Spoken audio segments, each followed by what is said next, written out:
經過1/4嘅世紀啦，選舉迎來重要嘅革新，由每季評選改為每半年進行一次，並將提名名額加倍。呢項改革令更多運動員同埋隊伍獲得認可。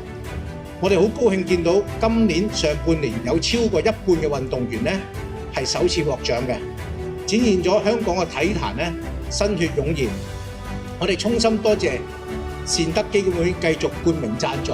另外我要多謝運動員希望基金、港協暨奧委會同體技協會多年來嘅鼎力相助，仲有特別要多謝各個體育總會、家人同埋學校。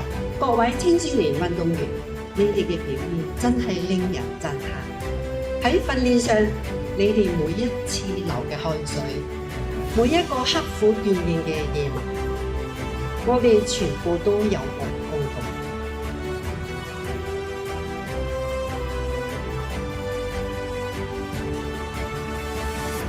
無論幾時，我哋都會堅實支持大家，為咗實現夢想，為國家香港爭光，同埋俾全世界認識何為香港之光。